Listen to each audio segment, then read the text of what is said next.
Story. The whispering walls of Ghost House. In the heart of a forsaken neighborhood, amidst houses lost to neglect, stood the dreaded Ghost House. Its unfinished silhouette loomed like a sentinel of forgotten nightmares, casting long shadows across the overgrown lawns and shattered dreams. One moonless night, Jenny's voice trembled as she whispered, "Are we really doing this?" Luca grinned nervously, the fast food now forgotten in their anxious hand. "We've come this far, might as well see what's inside." The air turned colder as they approached, weeds crunching underfoot in the oppressive silence. Finding an unlocked window, they slipped inside, the scent of decay and damp wood assaulting their senses.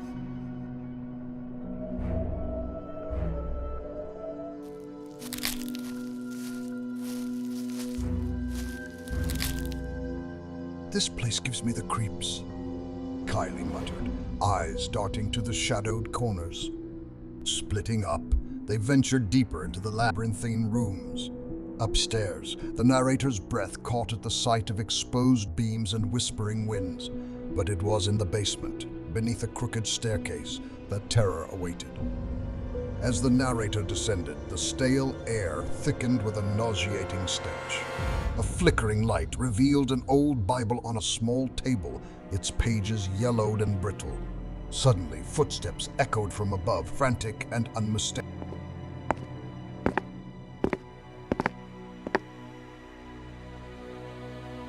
"We need to go," the narrator called out, heart pounding. But silence greeted them, save for the slow, deliberate footsteps descending the creaking stairs. Panic seized the group as a figure emerged, long, unkempt hair framing a face contorted with madness.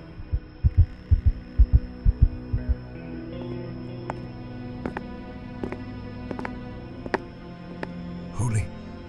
The narrator gasped, frozen in terror. With a guttural growl, the figure lunged forward, sending the group scrambling in a frenzied race for safety. As they burst through the unlocked back door, their minds reeled with unanswered questions and the chilling certainty that something malevolent lurked within Ghost House's unending darkness.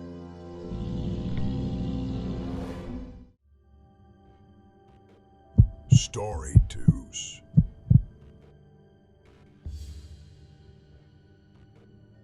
Atop a desolate hill, overlooking a graveyard that swallowed moonlight, stood the mansion, a relic of opulence turned to ruin. Chaz and the narrator, fueled by liquid courage and restless defiance, sought refuge within its crumbling walls one ill-fated summer night. "This place gives me the chills," Chaz murmured, hurling another stone towards the mansion's yawning windows. The echo of shattered glass reverberated through the night, punctuated by nervous laughter that masked growing unease. When a rock returned crashing back through the attic window, laughter turned to dread.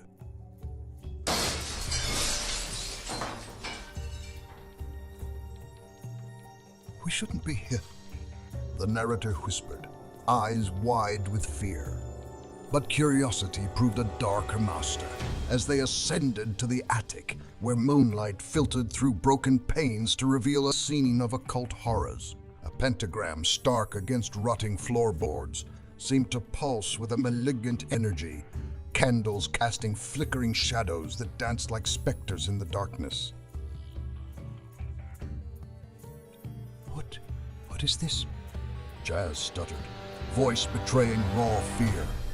Before an answer could form, cloaked figures materialized from the shadows, their faces hidden in darkness as they advanced with deliberate purpose. Heartbeats thundered as the group fled, pursued by whispers that promised unspeakable truths and the wrath of the mansion's forgotten inhabitants.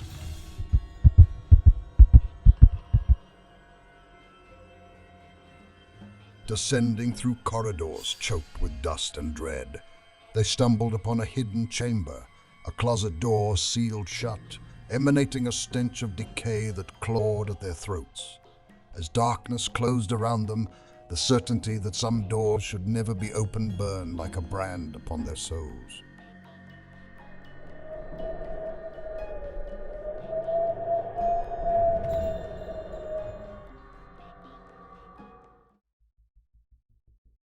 Story 3. The Haunting of St. Mary's Hospital. In the heart of a moonless night, beneath the sprawling canopy of trees, St. Mary's Hospital stood as a monument to forgotten lives and untold horrors.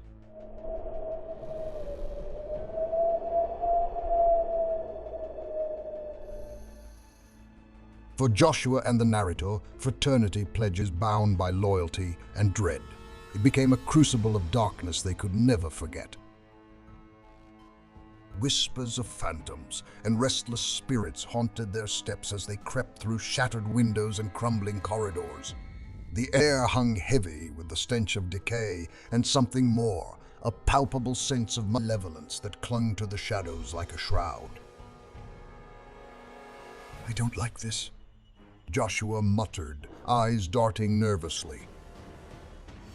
As they split from the group, footsteps echoed through deserted halls, echoes of past nurses and lost souls trapped within the hospital's decaying embrace. It was in a forgotten corner beneath flickering lights and the distant wails of unseen specters that dread took hold. A scream shattered the silence, reverberating through walls lined with forgotten memories and unspeakable secrets. Panic seized their hearts as they raced back, footsteps echoing like a death knell in the dark.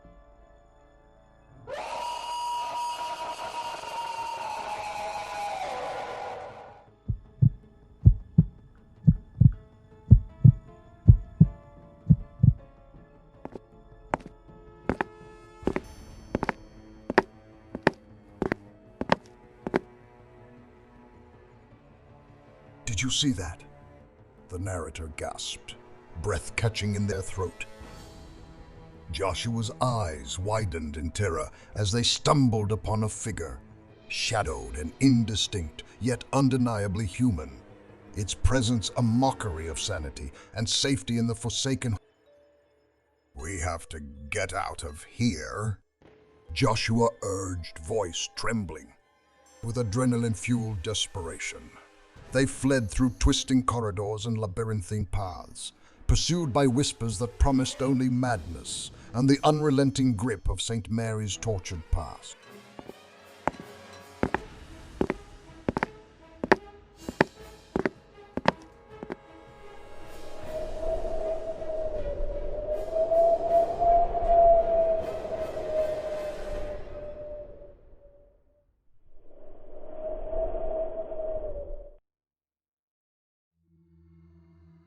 Story 4.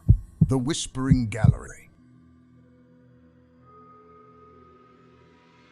In the heart of a city, hidden from the bustling streets, stood the old Carnegie Library, a relic of a forgotten era, its grand facade now weathered and mysterious. Amia, a skeptical journalist with a penchant for urban legends, had heard whispers of the library's haunted past, stories of spectral sightings and eerie voices that echoed through its deserted halls. Determined to unravel the truth, she persuaded her friend Jack, a practical skeptic, to join her on a late-night exploration of the abandoned library. As they stepped through the heavy oak doors, a chill swept through them, despite the mild summer night outside. "This place is giving me the creeps," Jack muttered, eyeing the dimly lit corridors. Amida pressed on, the thrill of the unknown urging her forward. In the flickering light of their flashlights, they navigated through shelves of forgotten books and dusty relics of a time long past. The air was heavy with the scent of old paper and a subtle hint of decay. Suddenly they heard a faint whisper, a disembodied voice that seemed to beckon from the shadows. Jack froze, his skepticism wavering as the whispering grew louder, weaving around them like a sinister melody. "Did you hear that?"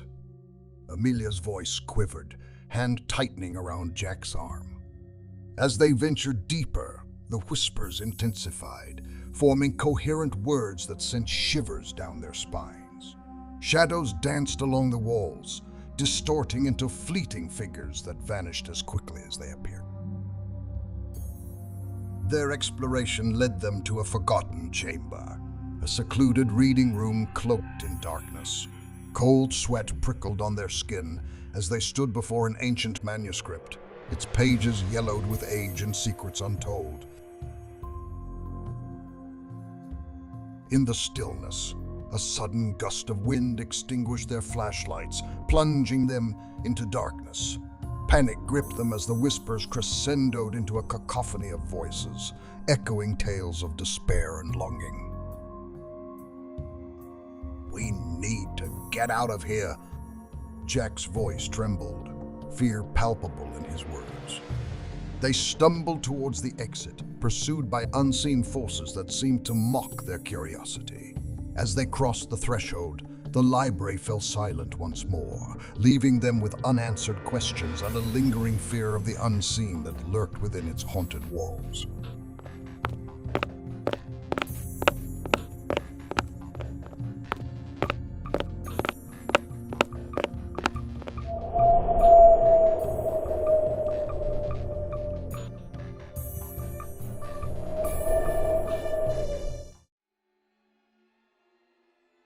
Story 5.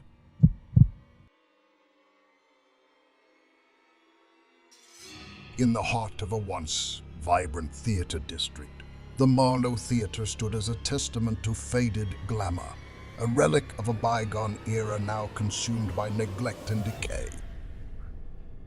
Sarah, a struggling actress yearning for recognition, saw the abandoned theater as a chance to reclaim lost dreams, despite warnings of its haunted reputation.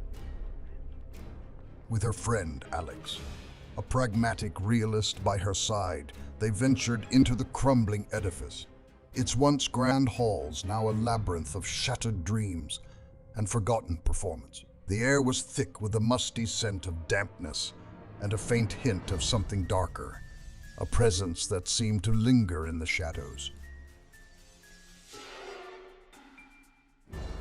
"Are you sure about this?" Alex's voice quivered, casting wary glances at the crumbling ceiling. Undeterred, Sarah stepped onto the dilapidated stage, her footsteps echoing through the cavernous space. The theater groaned in protest, its wooden beams creaking under the weight of memories long past.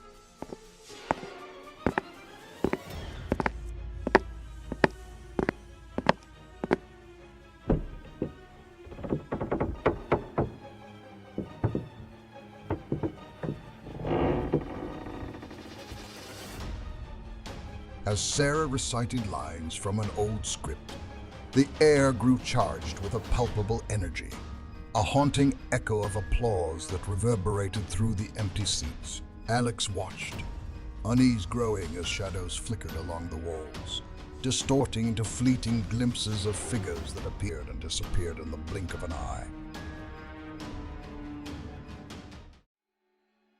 "Did you see that?"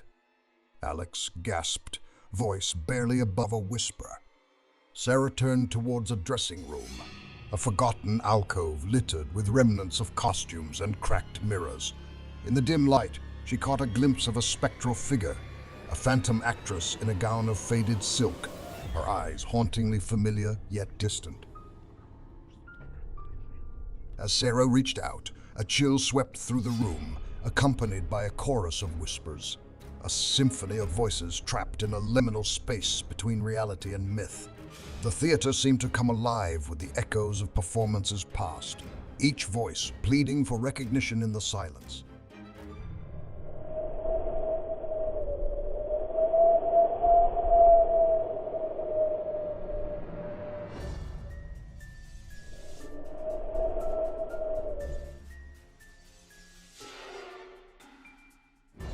"We shouldn't be here," Alex urged, voice tinged with dread. They hurried towards the exit, pursued by whispers that seemed to follow them through the labyrinthine corridors. With each step, the Marlowe Theater relinquished its hold, leaving them with lingering doubts and a sobering realization that some dreams were never meant to be awakened. In the quiet of the night, the theater stood as a testament to forgotten ambitions and the haunting legacy of those who dared to tread its ghostly stage.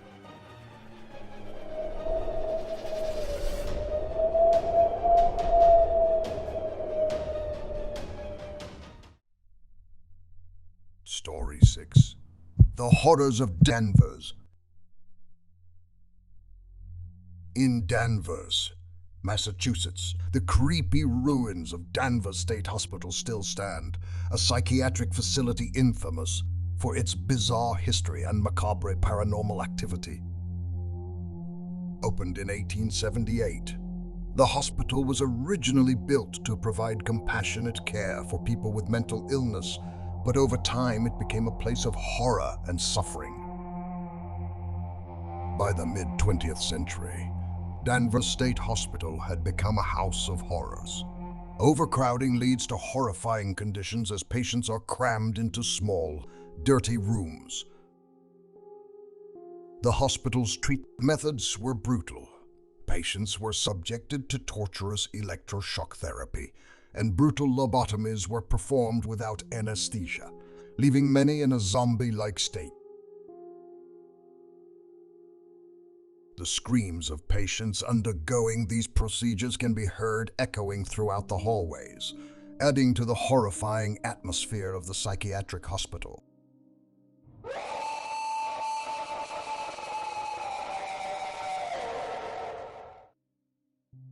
The hospital's dark past has left an indelible mark, with many reports of paranormal activity. Visitors often describe feelings of being watched and hearing disembodied voices whispering in the hallways.